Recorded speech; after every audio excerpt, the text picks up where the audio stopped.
Hello and welcome to the Plant Paradigm Podcast, where we have inspiring conversations with amazing people from all around the world and look for ways to create a clean, green, and sustainable future for us, the planet, and all beings. I'm your host, Tom Simak, a fellow plant eater who strives to optimize every living ecosystem, passionate about looking after this beautiful floating rock we call home and all the lovely creatures that dwell among it. Let's get right into it today. Today's conversation is with Julie Mathers. Julie is the founder of Flora and Fauna, a company that most people have heard of because it's one of Australia's biggest e-commerce businesses, and it's BCorp certified, 100% vegan, ethical, and cruelty-free. She has really kicked butt in the business world, and in the last few years, she's been awarded with #1 in top 50 e-commerce people in Australia in 2019, Business Person of the Year at the 2018 GALA Awards, and Remodista Women to Watch Innovation Award winner 2017. I was really taken aback by how incredibly passionate and kind Julie is in everything she does. In this conversation, we'll be talking about all things flora and fauna, ethical business models, fair trade, and more. Throughout our conversation, I caught myself thinking, wow, after everything she's created and done and being awarded with, she's just so modest, humble, and caring. Which honestly, in a world where rocking a whole host of facades is as easy as it is, it was really refreshing to meet and get to know Julie, which I think you'll gather during the episode and the conversation. I wanted to mention that a few weeks ago, I actually contacted her because I thought, you know what, in the episode, we're going to be talking about a lot of amazing products, including stuff like the safety razor or the bar shampoos and conditioners, stuff that is amazing for the environment and for sustainability. A lot of the times it might seem quite daunting because you don't want to pay full price for things like that. So I've organized a discount code with Julie that is PLANT10, PLANT10, and that will get you 10% off your purchase. Now, I want to stress that I actually make no money. This is not a sponsorship or anything like that. I just wanted to give you guys some value and I guess a little bit of enticement to go ahead and purchase these products that are really amazing for the environment. And I don't want you to feel like you're missing out because we're definitely going to be chatting about a lot of products that are, I guess, not so common or that you might not be able to find in your classic supermarkets that Flora and Fauna have heaps of. So go ahead and use that code to save 10% off your order, and it will be valid from today and up until the end of February. So it's 1 month only, and yeah, enjoy the conversation. Julie, welcome to the podcast. How are you going? Oh, pleasure to be here, and thank you for having me. I'm doing very well, actually, considering everything that's going on. Yeah, I'm doing really, really well. Well, look, firstly, congratulations on young Alfie joining your family. Are you used to being a mum yet? Yeah, no, I think I'm we're very slack parents. Even the pediatrician said to us, "You're a little bit relaxed." I was like, well, I think that's a decent way to be when you got 2 kids under 19 months. Right. Yeah. So, I love it. I left having children until I was really late. So I got, I just was doing a lot of other things, right? And I was kind of mid 40s now. And apologies, that's my vacuum. You got a Hoover? Is that like one of those auto things? They're so cool though. I know, he's just decided he's called Robbie and I've just paused him. There we go. Sorry. Right. I kind of left having children until I was very late. And then I kind of assumed that I just missed the boat. And then we ended up having 2 in a very quick succession in my mid 40s. And I actually think it's a very cool time to have kids because you've kind of done a lot. Yeah. So I don't feel like I'm missing out ever on anything. And they're amazing. And you can kind of you can become a kid again yourself, and you can be stupid. And you have the excuse of a child for doing that. So, so I think they're very good. I think they're very good. I think they're amazing. I love my babies, 2 little boys, and they're just a lot of fun and they just bring you so much joy. So for us, I think I've learned so much from them around, particularly Woody with compassion. Yeah. And kindness and they just change your perspective on things a little bit, actually. Yeah. So, and Woody, for those who don't know, like, correct me if I'm wrong, but he's got Down syndrome, right? He has indeed. He has superpowers. Yeah. Yeah, he's got Down syndrome. So we found out that he had Down syndrome when I was 3 months pregnant. Really, I mean, I won't go into the process there, but he's amazing. He's amazing. Yeah. And he just melts our hearts. My husband and I, who really weren't criers before having children, now we cry frequently at pretty much anything and everything, and particularly kids on the TV. And we both look at each other and we're both doing it. And we're like, what has gone on with us? And a lot of that is Woody. I didn't know much about Down syndrome at all before I had Woody, and I've educated myself, and I'm still no expert, but I know kind of, I know my own little baby and how that impacts him. And he's just a cool little dude. Yeah. Well, you mentioned before, like, superpowers. I was wondering, with kids and being a parent to someone who's potentially differently abled, are you framing, and this is super off topic, but are you framing the way you're raising him to kind of solidify in his mind that he does have like superpowers and he's got this special gift that he can then mold into any way? Absolutely. We, and it's probably quite similar to me being brought up. So I was born in 1976 in the north of England to a working class parents. And my mum, which is quite funny now that I'm vegan and run a vegan business. Anyway, she was a milkman. She delivered, and she was the only woman doing this job, and she was a milkman. And my mum worked so hard growing up, and when I was growing up, and so I didn't really see her. So I only ever saw my mum and dad both working kind of 7 days a week, and it kind of taught me work ethic. But it also, what she taught me was that being a woman is not a problem. Like, it shouldn't. I've never believed that I can't do anything because I'm a woman, ever. I thought I can do whatever I want. I've never felt. I've never believed that I couldn't do anything. And that's exactly the same as what we're doing with Woody. And we're just going, whatever you want to do, you can, if you want to go and be amazing at sport, like I really want to get him into sport because people with Down syndrome typically have low muscle tone.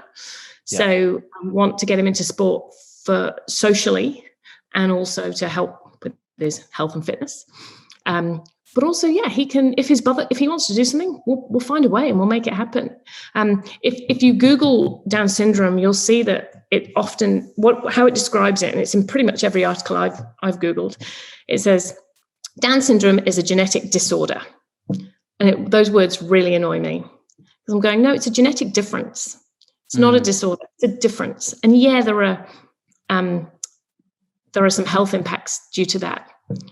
But equally, we can learn so much from people with Down syndrome. Right. So we're just kind of going, come on, you are not different. You are differently abled, but that doesn't stop you doing things if you want to do them. Right. And that's very much how we approach life. Well, thank goodness he's got a mum like that, because I'm sure a lot of parents, don't think that way, because potentially of their upbringing or lack of education or whatever it could be. But what I find really fascinating is on the woman front, I had this conversation with my partner. It's kind of ongoing where I'm like, have you ever felt, because as a guy, I feel like I don't really understand in a certain way what, I guess, disadvantages you would have as a woman. Like, I've never had someone or one case where, like, because you're a guy, you shouldn't do this. But I've heard countless stories of women being like, no, I get told that I can't do this because I'm a woman. I'm like, that blows my mind.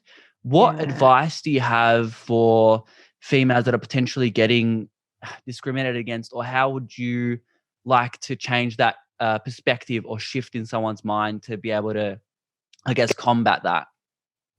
You've got to, it's a really interesting one, because it does happen. It has absolutely happened to me. I've been in meetings. I was in a meeting with a large search engine provider, and I don't know what it was. And that was at one of my old jobs. And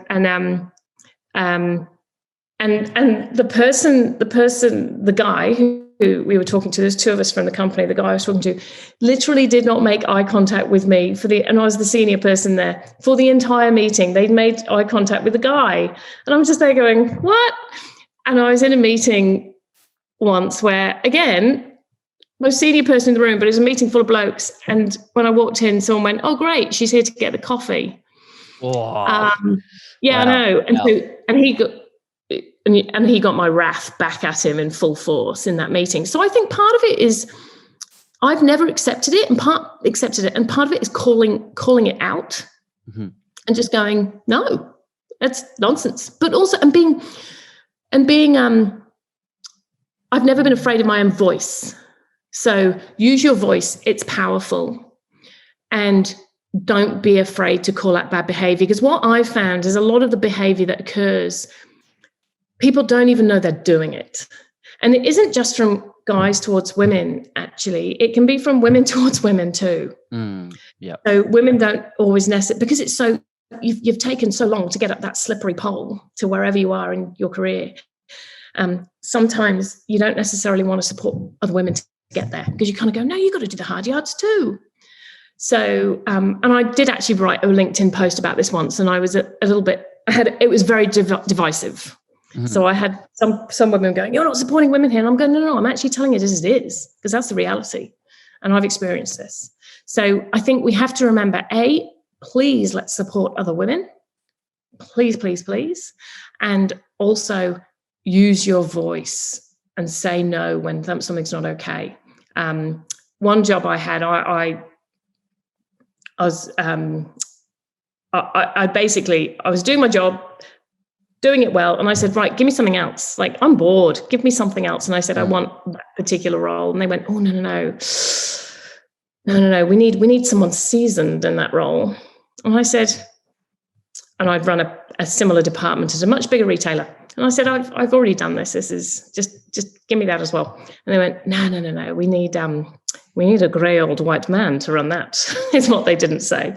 Right. So I said, okay, fine, go for it. So I said, well, in that case, can I have that? Give me that instead. So don't give up either. Like, keep pushing. Don't accept, and don't slide back into your shell. Because we need really strong people and really strong women to push our world forward, and also really massively appreciate the men who are around you. Like Flora and Fauna, my husband works with me.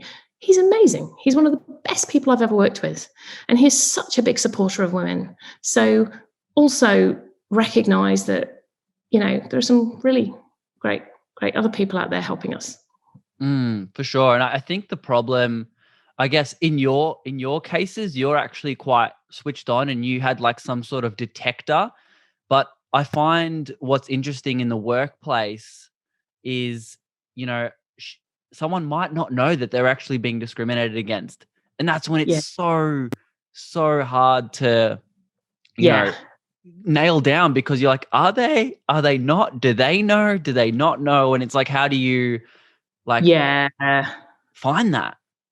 And pay is a big one. The gender pay gap, that's a huge one. And it always annoys me when businesses go, we're working towards decreasing the gender pay gap, and we'll do it by 2050 or whatever it is. And I'm like, just do it. Just stop, just get on with it. But that's a big one. And you wouldn't always necessarily know that. And then there's also often an conscious or unconscious bias in the workplace too. And it is hard. It is hard. So you've just got to, and I think, you have to keep pushing as best you can. But yeah, you don't always know that. Not easy. Well, it's a hard one. And look, you've been running Flora and Fauna for a while now. I have heard something really interesting recently, and that is that you sometimes stay up, or regularly stay up to 1 a.m. or later to do work. Given Woody, Alfie, and your pet pig, like with all these responsibilities, have you taken a step back, or how have you integrated that family life in work life? Yeah, no, I haven't taken a step back at all. Whether I should or not is a very different question. I was actually up till, it's nuts. I'm up late all the time. So last night I was up till 3, and I should not be getting awards for this or anything else. Someone should be giving me a stern word, to be honest, because I need to get to bed earlier. And I got to bed at 3. Actually, to be fair, I was watching the tennis. I'm a massive tennis fan. So I was watching Federer and Nadal. Djokovic and Nadal. Yeah. Nice. Nadal. Oh, amazing tennis. If you love your tennis, amazing tennis. So I was watching that and working at the same time. And then I got up at 7 because I was like, no, I'm getting up at 7. I'm going on a bushwalk. And I like to do that every morning. Right. So I do. So I've been asked a few times, have you got a work-life balance? No, absolutely not. But I have flexibility, and we manage to make it work to suit us. So today, as an example, I'm at home with the boys, working and looking after the boys. Tomorrow, I'm in the office and Tom's at home. And then Wednesday, we actually are both here with the boys because Woody has quite a few appointments with physios and speech therapy and things like that. So Wednesday is kind of our Wednesday kid day. Yeah. And then Thursday, Friday, we're going back in again. So we make it work like that. And in some ways, COVID has supported us with that because there is so much more working at home. But we have to be really, really prioritized about our time. And we were talking about this the other day because we were kind of saying, pre-Flora and Fauna, pre-children, we'd go away for the weekend. We would do all of that good stuff. We'd go skiing or diving or all that good stuff. Anyway, since Flora and Fauna, we just work all the time. But yeah, your priorities shift, and you just have to be very good at managing your time. But we managed to fit it in, and I think it's because we're just a really good team as well. And Tom, I can't rave about my husband enough. He's a great human, and he's got a great name, that's for sure. He has a very good name, doesn't he? Very good name. And so I think when you've got a good team, you sort of just make it work. Yeah. Well, look, I was definitely smart and a little bit strategic in not planning this interview in the morning, knowing that, you're probably going to have some sort of bags underneath your eyes. I've got to say, surely, do you ever stop and think that's I need more sleep? Do you ever get to that level, or you're are you in the mindset of hustle kind of thing? Yeah, I'm very much I'm someone who's hugely driven by change. I love change. I love growing things. I'm not someone who's very good at just doing the same old. So actually, I was very bad at working for other people because I'm also not very good at taking at any form of a hierarchy. I'm just not very good at that. Even people I've worked for before went, Julie, you are not good at this. And so yeah, I kind of I know I need more sleep, but I've actually always been like this. So if I think back to, and I've always got stuff going on. So even when I was working for other people, I'd always be doing something. I became a personal trainer because I was like, well, what else can I do? And I just enjoy filling my life full of things because I think life is short. So don't waste it. And it's what makes me tick and what gets me up in the morning. And there's absolutely points where I just go, I'm shattered. I am absolutely shattered and I need a break. And I definitely get to that more so with kids, actually. Yeah. So I'm like, yeah, I am totally shattered. And what I used to do pre-COVID and pre-children was I'd often take myself off on a detox for 2 or 3 weeks. So I'd clear off to Thailand and go and drink juice for 3 weeks. And that was, for me, one of the best ways to force me to relax. And I'd come back supercharged with a bunch of ideas. So I think everyone's different. Like I had a chat with one of my friends in the UK this morning at 7 my time and 9 her time, PM her time. Mm-hmm. And she said, "Oh, I've got to make this quick, got to go to bed." I'm like, "Oh my God, I'm starting my day at 9 o'clock." So everyone is very different. And I think you just got to find what works for you. I mean, to me, you sound kind of crazy. So where is this drive coming from? Like, you're on it, like you've got the energy. So I'm assuming partly you've got to give like the good old coffee bean growers, some credit to this. Like what's driving you to just smash out all these goals and get accolades and do all these things? Really good question. Well, funny enough, I actually don't drink coffee. So there you go. And you're not lying? You're being honest? No, I'm not lying. No, I gave it up. When I went on my first detox in 2005, that's when I gave up coffee, and I just never had it since. So I'm impressed. And I actually think it helps me. Because I'm not relying on that. Mm-hmm. Gotta have my coffee. Yeah, anyway, right. Besides that, I love being able to make change. I like being able to go, look at that.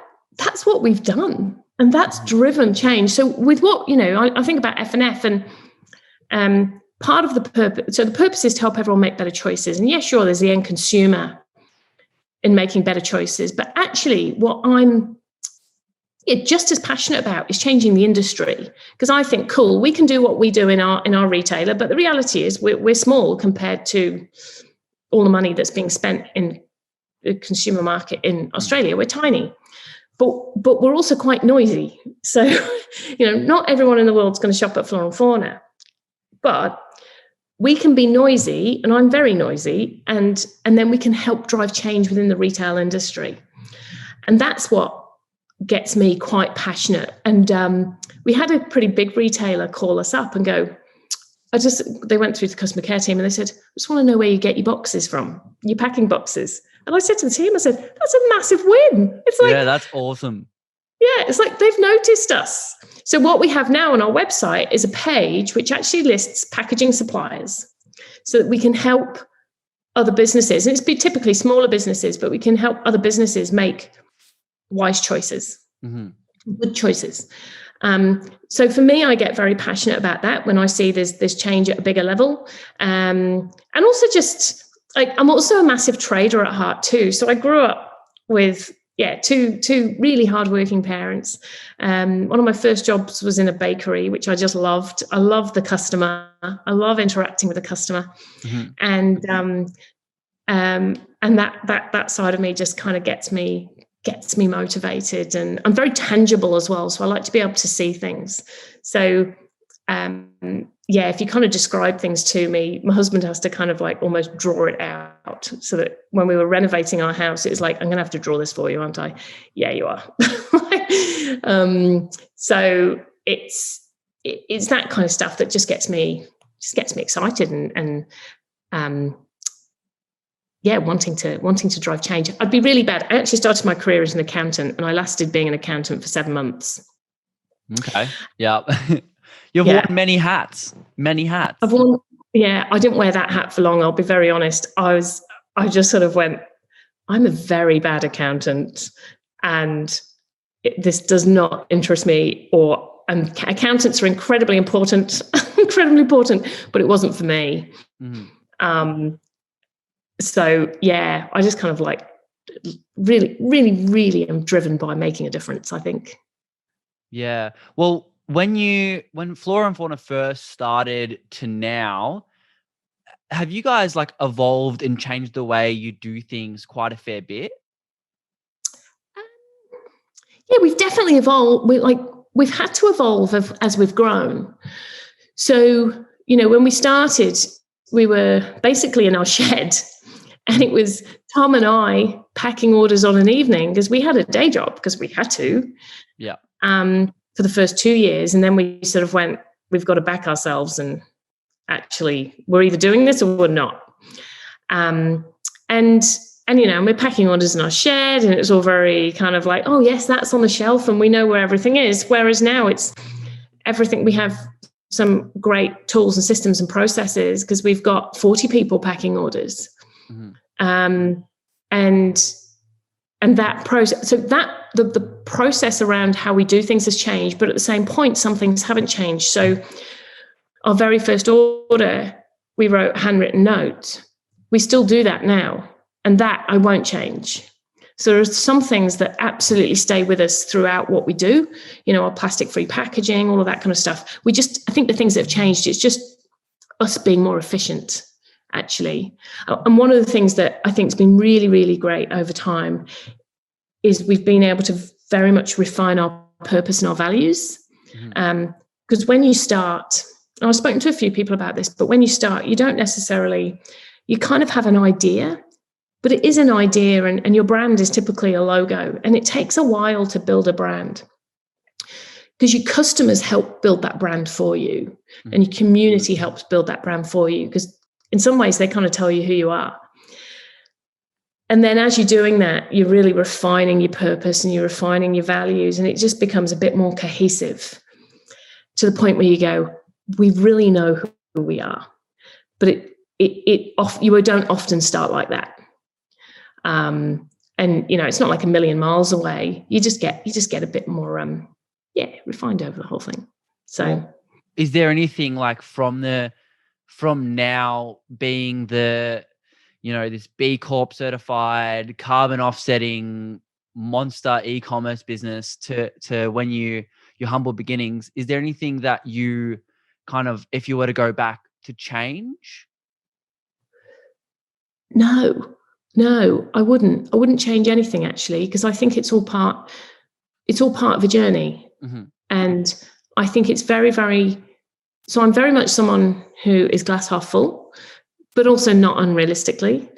But I also think don't have regrets, because there's no point, because you can't change it. So, and whatever decision you made at the time was the right decision at that time. So I wouldn't change anything. There's definitely things that we've done where we've gone, well, okay, maybe we wouldn't do it again. But even then, I put a post on LinkedIn last night, because 5 years ago, 6 months after we started, we went and did an expo. In Melbourne, and we went and hired a monster van. We spent a fortune on hiring a van. We got Tom's parents to come and build 400 beauty boxes for us. We took a whole bunch of stock down.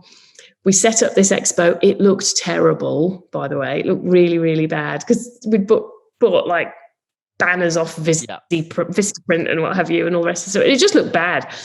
And at the point, we couldn't afford a graphic designer. So I had put myself on a $200 Photoshop course to figure out the very basics of Photoshop, so enough to be very dangerous. And so I designed the banner. And I actually look back at it and I go, well, it wasn't that bad. But we didn't have anything that was remotely, it was just very DIY. Anyway, we rocked up at this expo for 4 days, and it was such a dud. We just didn't know what we were doing. We didn't have a clue. Our stall looked terrible, and we came away quite a few dollars down, because we'd spent so much money on getting there, the van, the hotel, and everything else. But actually a lot richer in terms of our learnings. So, and this is where I go, you can have failures, you can have small failures within business, and you learn so much more from those than necessarily the wins. So I wouldn't change anything on our journey, because it's got us to where we are now.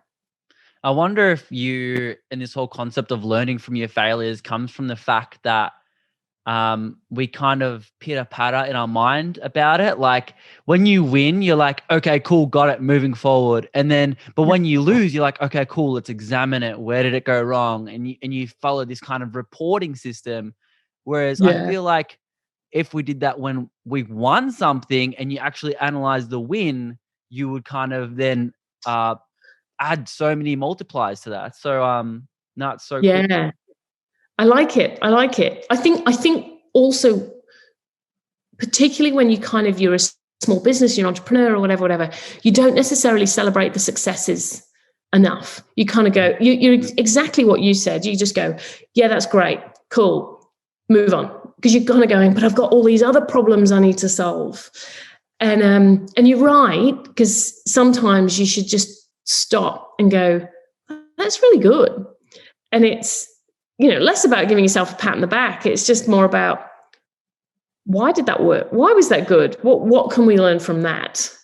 Yeah, I might take that. I might do some reflection on Run that. with it. And look, a lot of the time, I mean, looking from the outside in, I can only imagine what kind of struggles you guys go through. And I mean, looking at it, I would think a really big thing, or I guess an opportunity or a struggle or whatever in your industry would actually be finding these wholesalers or suppliers that are ethical to the bone. How hard is it in this day and age to find suppliers and wholesalers that are doing the right thing? Yeah, it's mixed. It's mixed. I suppose I'm quite savvy to it now, I guess, in terms of I know the questions to ask, and because you need, there's a few things you need, and particularly we need suppliers who are absolutely ethical to the core. That's what we need. So BCorp's a great thing for brands to do, and BCorp as an example, it's for businesses of all sizes. So you can have your Patagonias of the world who are massive, through to someone making chutneys in the garage. But it's a great thing to.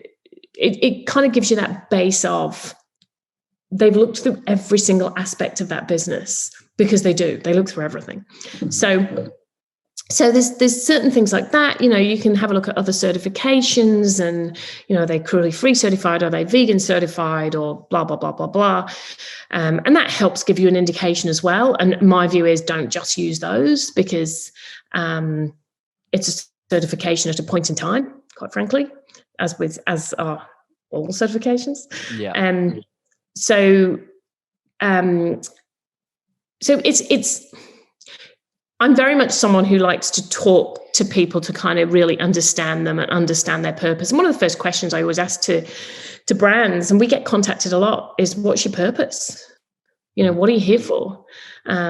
Is this because it's a hobby, or is this because you want to make a difference, or is this just because you're just in it for the cash and you're chasing the green dollar? And there's definitely some of that happening. But it's quite obvious. You can kind of spot those a little bit, and particularly now I've been doing this for a while, you can spot it. So we just kind of look for all sorts of, you can do a lot of research online to figure out who's good and who's not. Mm-hmm. But a lot of it is probably a bit of an X factor that I'm looking for too. Because the other thing is, they've also got to be, from our perspective, they've got to be a viable business. They've also got to be able to produce volume. They've got to be able to, we need all products barcoded. Mm-hmm. They've got to be a viable business in their own right. Because if they're a hobby, they kind of come up really unstuck with us quite quickly, because the volumes we'll sell will make them become unstuck, because they're not going to be able to supply them to us. Right. Have you had to pull like certain businesses from your range because of like different issues? Yep. We have not many. Often if they can't supply the stock in terms of the volumes just outweigh what they do, then we just go, cool, we'll stock you, but we just can't talk about you on social. We just won't talk about you because we can't. Mm-hmm. And then if you get to a point where your volumes are back up, then we can do that. But there's a couple of brands where once we get them in, they're gone. So there's just no chance. There's some brands we've pulled for other reasons. They've been bought by a parent company where our values don't align, and we're happy to, we do it off the bat. And we just go, yep, done. There's no gray area there. Is that easy to just put, like, I don't know what kind of work, or can you just be like, no, we're not going to sell you anymore? Is there something like hoops that you have to jump through for that? No. In reality, you just go, no, we're not placing another order. And and I'm always really upfront about the feedback on that one in terms of, hey, here's the reasons why. I'm sorry, but there we go. But yeah, there's nothing. We don't get ourselves tied in too deeply because things can change, and ownership can change. So yeah, there's been a few. There's not too many because we really quite like working with brands to grow them, and we've got some amazing brands. One of the ones I just love is Joe and Miko from Viva La Body in Darwin. They're just an awesome couple who've created this zero waste beauty brand. They're just amazing people, and we just love growing with them. Like, we just love partnering with them and kind of seeing their business grow as our business grows. It's cool. So there's a lot of fun to be had as well when you're working, when you do what we do and you work with brands. Well, it sounds almost like you've created a community at two ends. One, you've got like the Facebook group page, the Instagram and all that. And second, you've got this community of like business owners that you might have a little bit more personal relationship with. That's really cool. I didn't know that, but that sounds like a jolly good time. It is a jolly good time. It's fun. And you know what's really cool about it? Is you call up your brands because I'm constantly thinking of ideas and I like being very creative. And you call up brands and you go, I've got an idea. How about this? Dong, dong, dong. And then you start working together and forming something up. And that's what I enjoy because you're working with cool people doing some good stuff. How do you get your creative juices flowing? Like, obviously a lot of people, like whether you're a creative or a writer or whatever, you've got these like brain blocks. Like, how do you kind of stay in that flow state?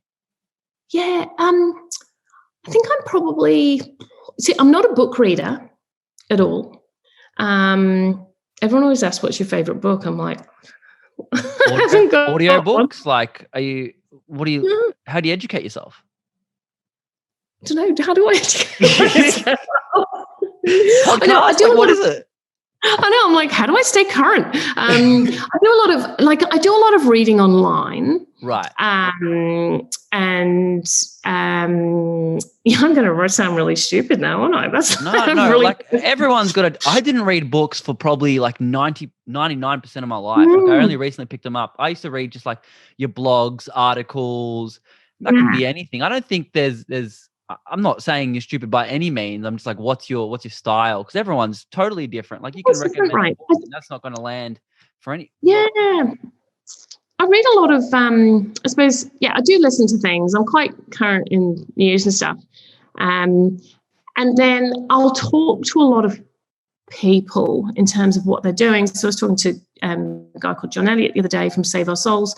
He used to work for Tom's and he's doing some really awesome stuff around recycling. And then I'm kind of keep across problems that are going on in the world, problems that I can see through the business, all that sort of stuff. All of those things help form ideas in my head. And that's how I stay, I guess, motivated and creative and thinking about different things we should do. Well, that's almost like the opposite of what a lot of people do, which is like this analysis paralysis where they read 100 million self-wealth books and 200 million business books and they never start anything kind of thing. Whereas you're just in the midst and learning from real life experiences, which might be why you have got the success you do have. Yeah, maybe. I mean, it's interesting because I've had such a different background because I kind of went to uni, did a engineering degree, got my master's in engineering. So I've kind engineering of as well. My gosh, Julie, very wow. I know. Engineering degree. Never wanted to be an engineer. It's a very good degree to do. Very good. When you're kind of at school and you're going, I like science. I am 18. I have no idea what I should do. And then you go, engineering seems pretty like, I don't know, like lots of science all in one. Let's go and do engineering. So I did that. So I've kind of had that theoretical background, I guess, and formal education. But I'm very much someone, as my husband would describe me as someone who does not adhere to process. He says it a lot. Does not adhere to process and is a bit like a bull at a gate and stuff. And I think that's probably, I like to sort of test. I go with my gut a lot. I think that's my retail career where you end up going with your gut quite a bit. I'm definitely not analysis by paralysis at all. I'm very much, well, let's give it a go, but let's test it. Let's not go and invest heaps into it. Let's just test something on a small scale and see if this works. So a great example is when because when we started, we used Aussie Post satchels back in 2014, and it's kind of the only way we could do it, really. And we were sending like an order a week. It's like, it's like, oh, right, cool. Let's spend 1 hour packing this order up, and then go and put it in an Aussie Post satchel and take it to the post office. And it's after about a year that I said, we're just using plastic here. This is crazy. So I said, well, I think it's for Plastic Free July. I said, well, let's just ship everything in boxes for Plastic Free July. Let's just lose the plastic. So I think it was 2015. And at the time I was like, oh gosh, is the box is going to get damaged? Are they going to get wet? Are they going to, all of those things which kind of go through your mind. And I said, well, we'll just do a trial on it. And we'll just tell our customers that we're just doing a trial on this for Plastic Free July. Anyway, brilliant. It wasn't a trial. That was just the start of it. So, and that was what we kept doing after that. So, I'm a big fan of testing as well, and but testing in a way that you don't need to throw the kitchen sink at it, and it doesn't need to cost you an enormous amount of money. You can just do things on a small scale and really see if they work. Well, you mentioned these boxes, and I was just on your Instagram stories for F&F, and you've got this one where it looks at the back end, and you've got like digital barcode scanning in the warehouse, so you don't have to have the labels. What else have you done to kind of reduce your carbon footprint? Yeah. Oh gosh, quite a bit actually, because there's all sorts you can do, and this is an area I'm ridiculously passionate about. So here you go. Please. So, okay. So when we were in our warehouse, our shed, we put solar panels in because we owned it. Now we still work. Well, I'm working from here now, right? So we're all powered by solar. So that was really cool because we could do that. Now we're in a rented shed. We're in a rented warehouse now, where there aren't solar panels because someone else owns it. But what we have done is we've put in LED lights, and they're way more efficient. So there's something you can do for a start, LED lights. What we've done around our packaging is, so everything is plastic free. Our boxes are made a few kilometers from the warehouse. So and they're made from recycled card paper. So we're reducing basically the footprint, getting those boxes around before they go to customers.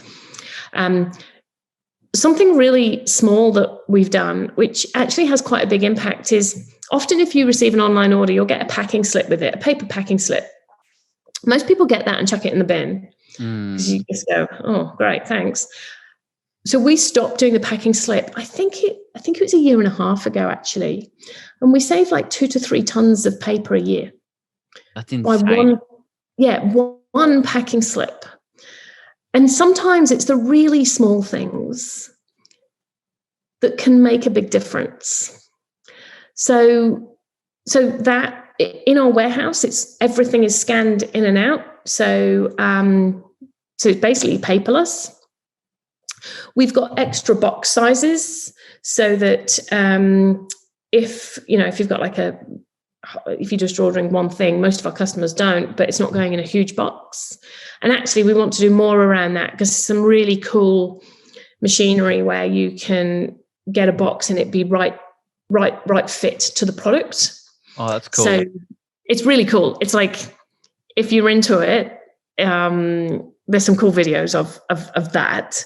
So we have lofty goals. It's just an incredibly expensive thing to do. And you also need the space to do it. You need a massive warehouse to be able to do this. So we don't have that yet, but hopefully soon-ish.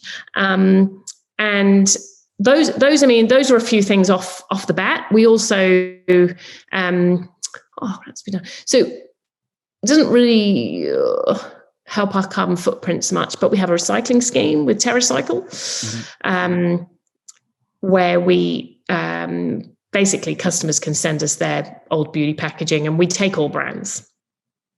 And we work with TerraCycle to go and get that recycled. And we actually get an enormous amount of recycling back. So that's awesome. It's very cool. Like I think it's awesome. And yeah, I really enjoy doing it. It's just part of what we do. I mean, it costs us a fair bit to do it, but I look at it and I just go, that's part of doing business. And for us, that's part of doing business. And we have to just be crazily efficient in other places so that we can afford to do that. So yeah, and I think as well, we don't travel much as a business either. So we kind of even before COVID, it's kind of like, God, if you can do a Zoom call, just do a Zoom call. Or if you pick up the phone, pick the phone up. Do you need to actually physically travel somewhere?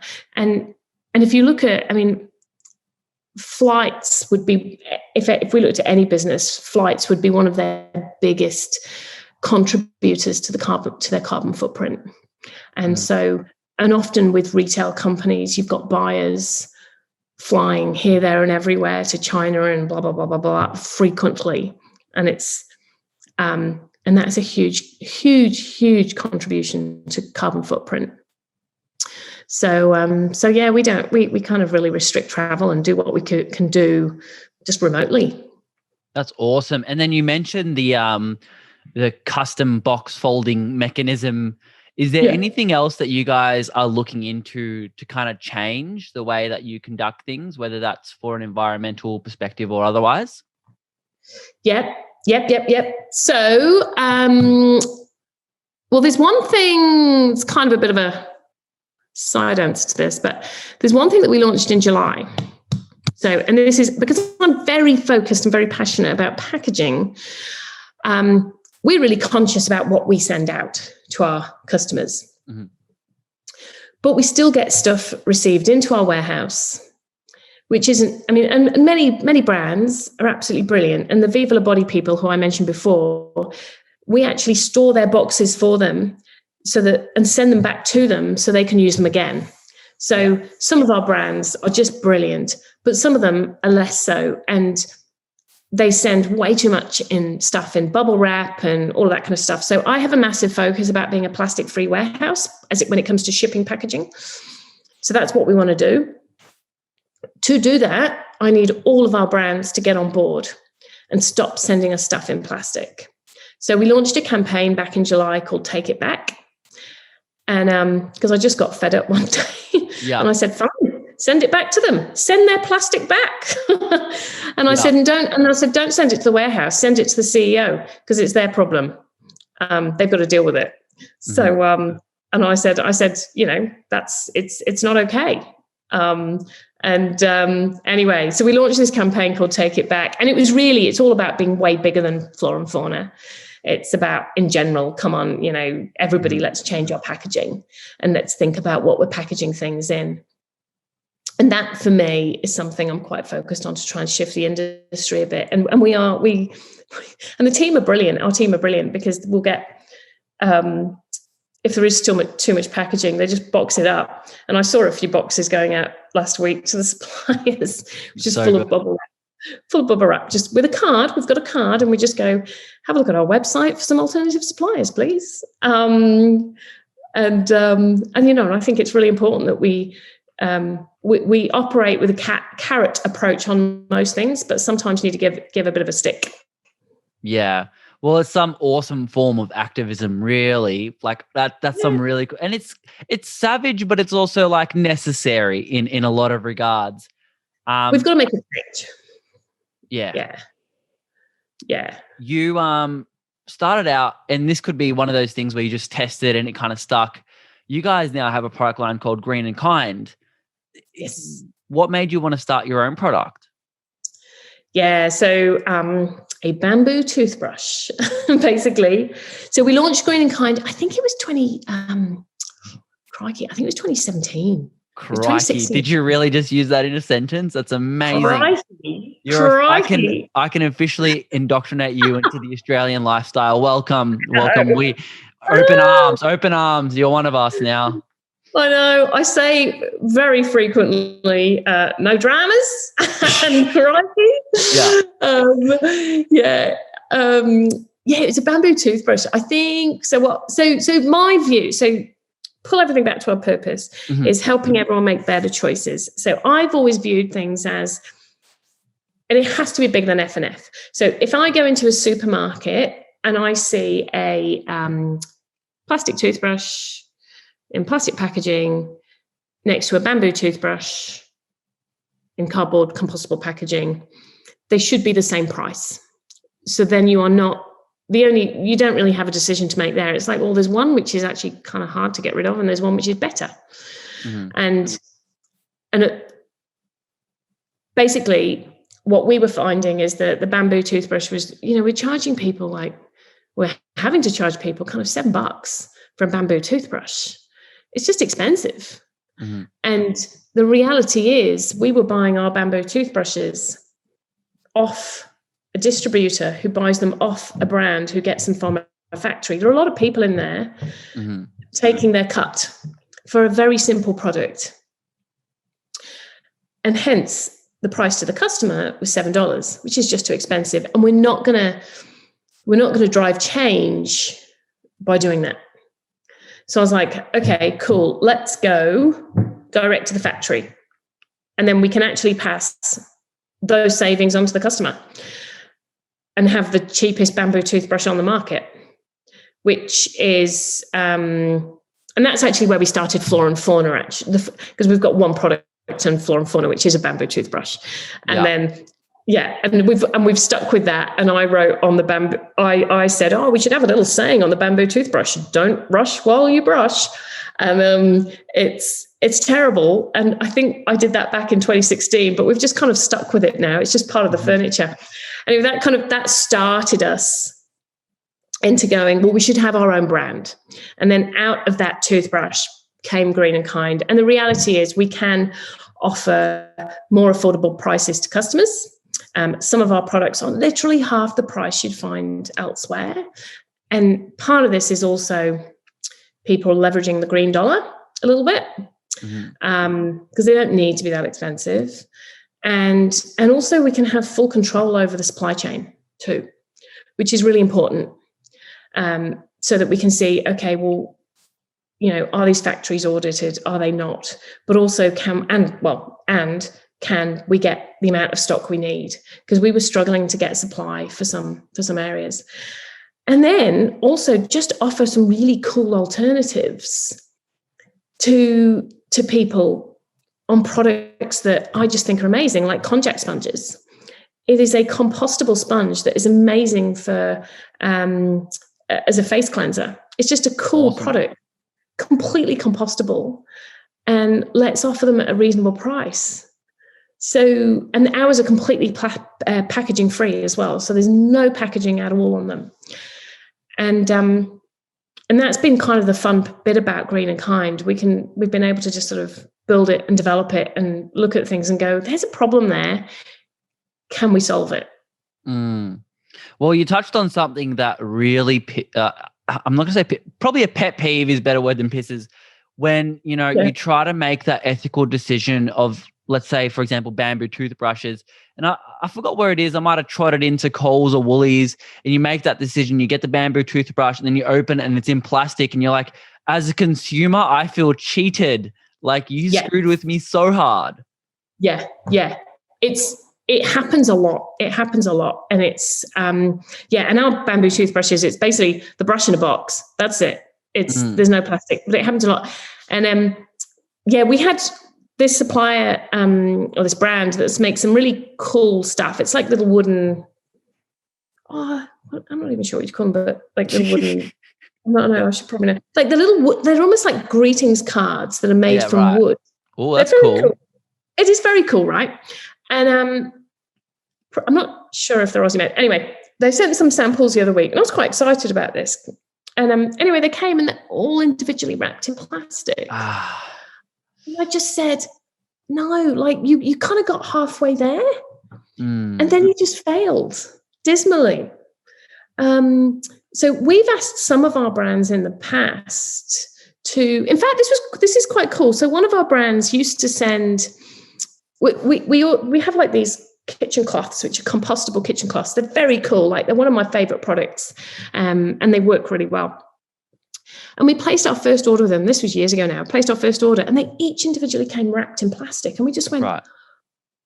That's nuts. So we said to them, so I had a long chat with them and I said, hey, can you not do that for us? I don't want them in plastic. So can you please not do that? So they were like, oh, okay, you sure? Because basically all our retailers want them in plastic. And I said, well, not us. We don't want them in plastic.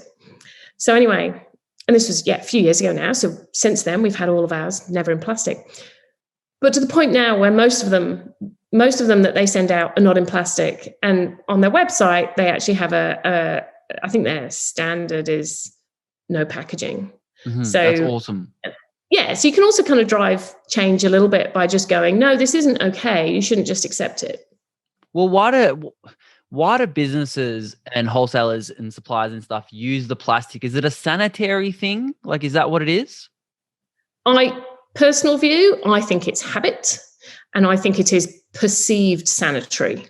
Mm-hmm. So, and it's something we've got used to, because if I look back to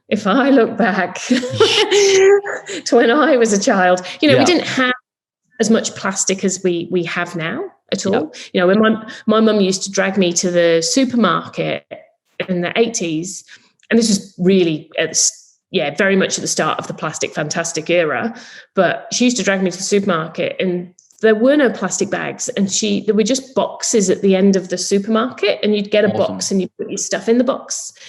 And then we got into the plastic world. So I think there's a perceived hygiene factor, but I just don't think it's necessary.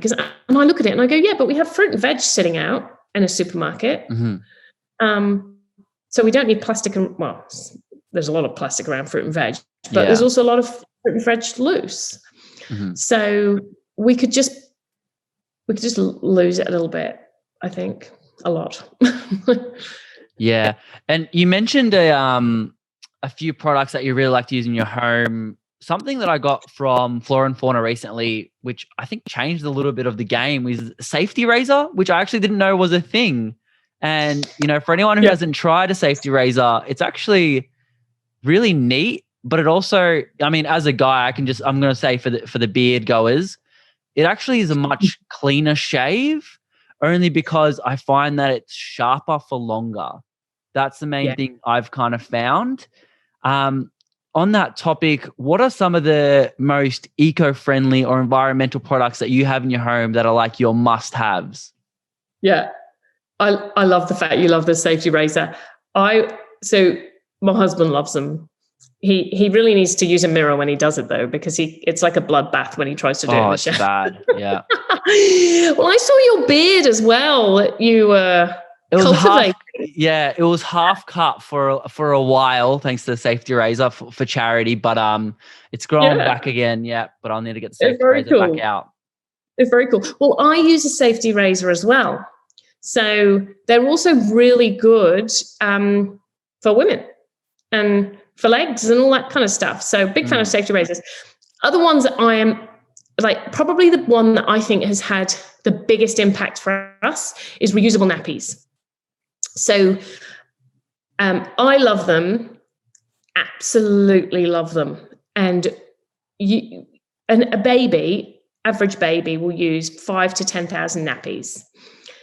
They sit in landfill for about 500 years. It is an insane number of nappies, disposable nappies, and they will last generations beyond us. And it's completely unnecessary. Mm-hmm. When I was a baby, I was put, apparently, not that I know, I was put in terry cloth nappies, which were basically, it was a cloth nappy. And I don't know how my mum managed it. I think she would have just been changing me all the time. Yeah.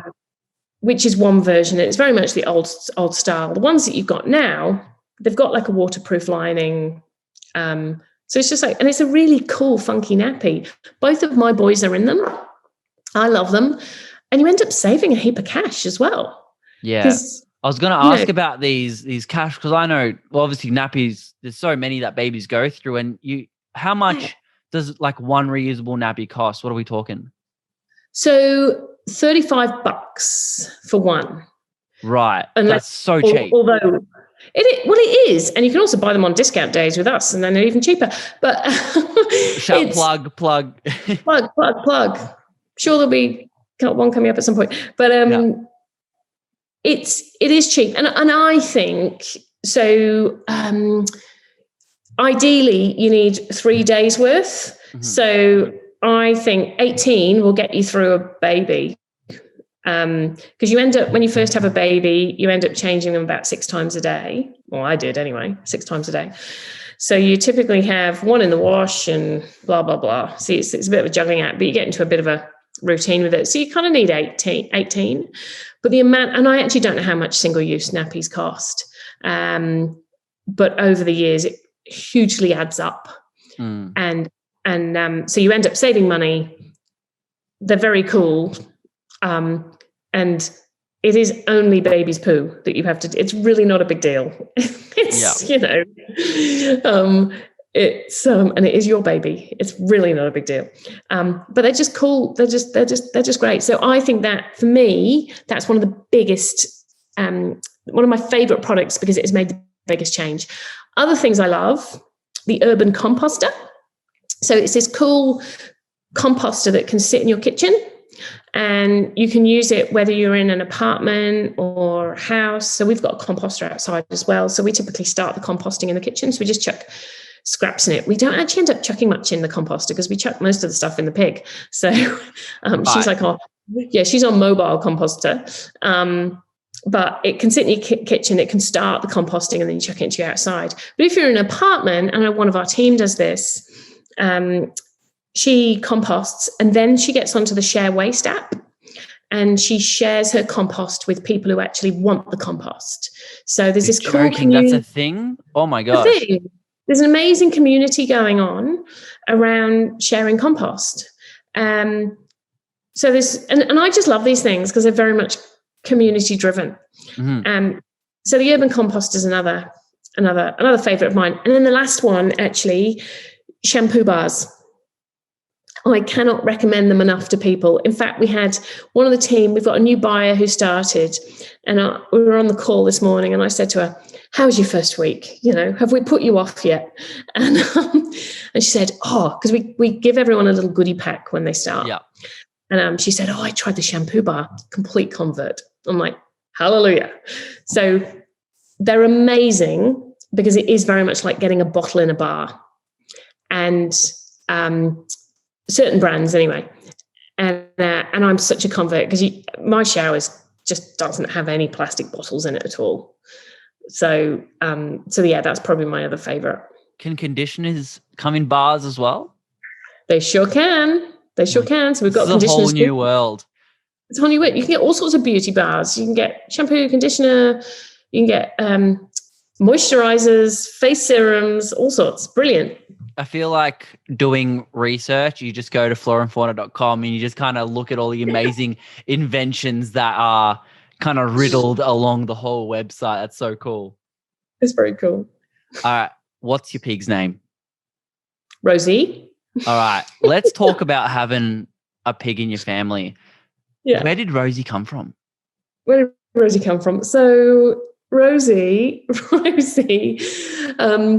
Tom and I were talking. So just for anyone listening, we live on 5 acres out in the bush. Actually, most of our acreage is bush.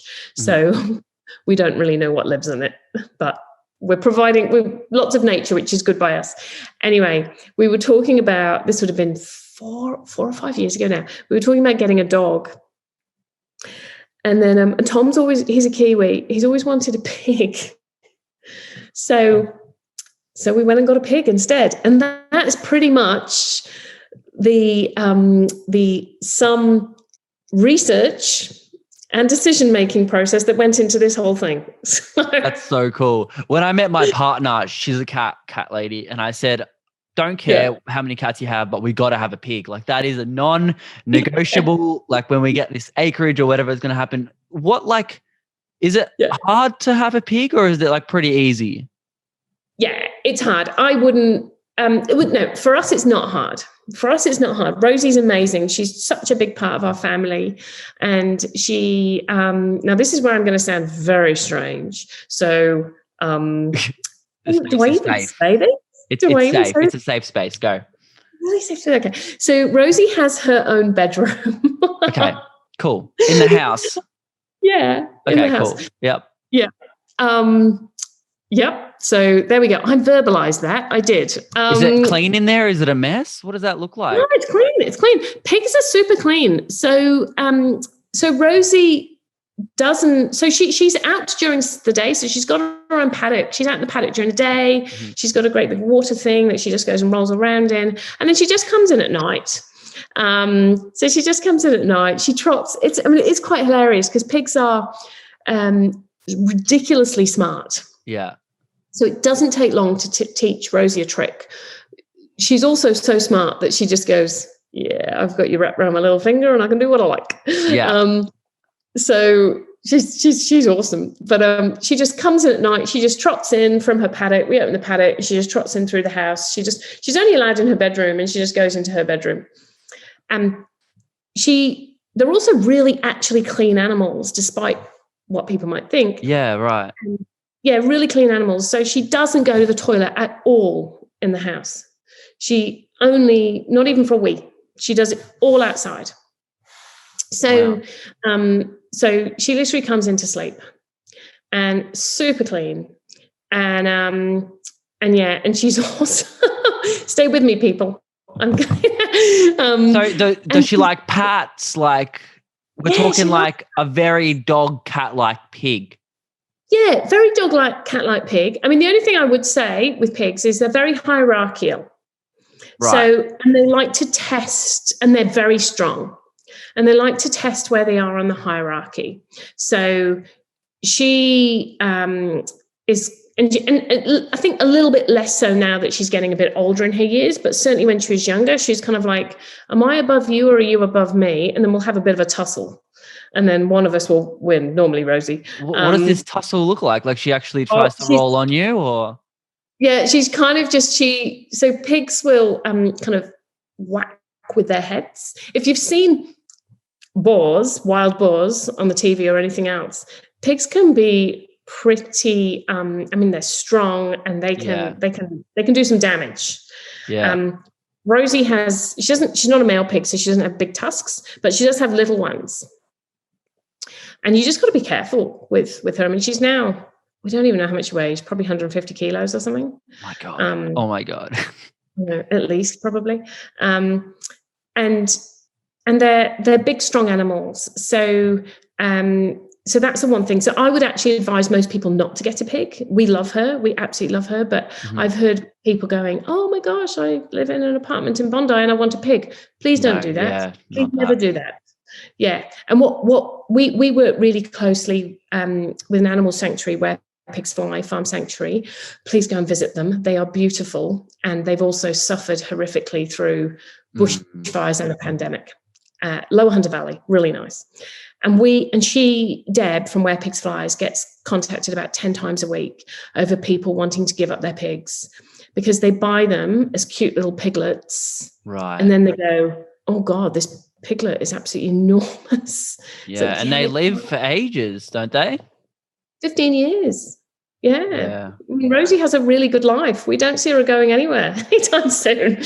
And you got to think about it in terms of, with Rosie, when she was really small, we used to take her to the cattery with the cats. No. And they used to look after her. Yeah. It's hilarious. It's hilarious. We took her to puppy school as well. We are very prepared to do anything and we don't really care.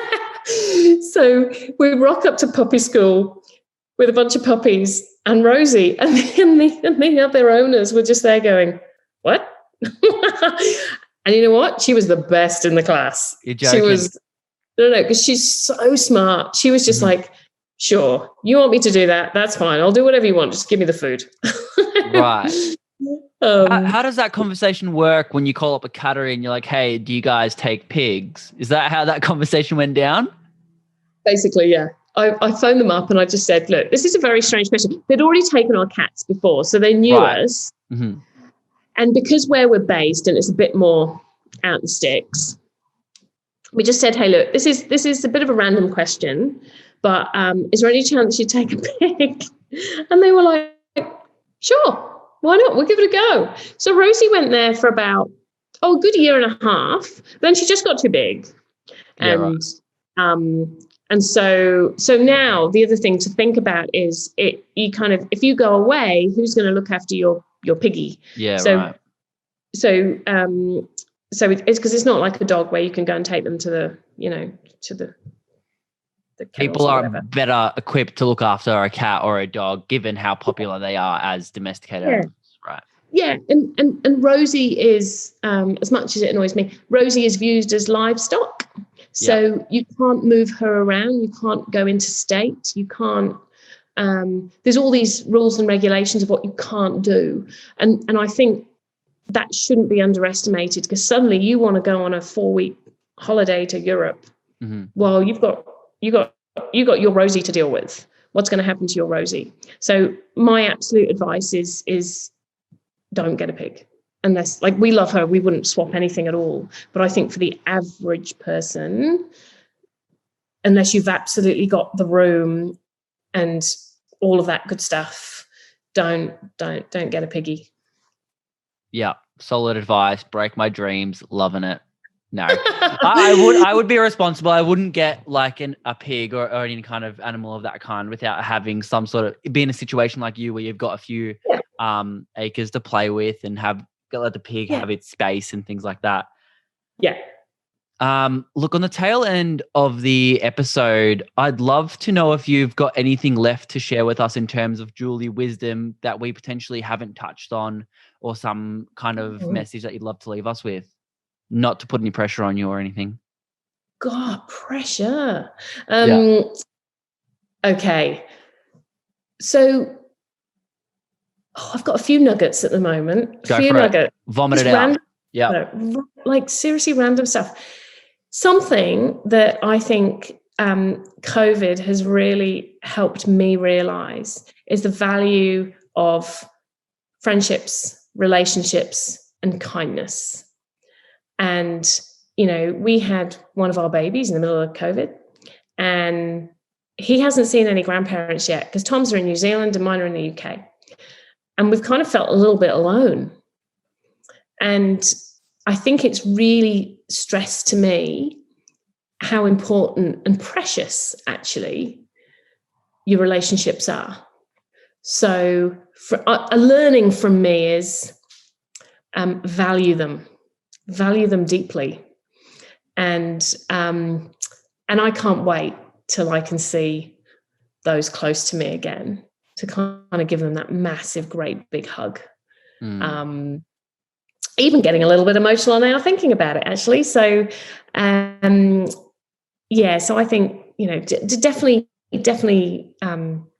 think about that and think about the people who you might not have seen for years. Maybe it's the time to just drop them a note. Hello, how you doing?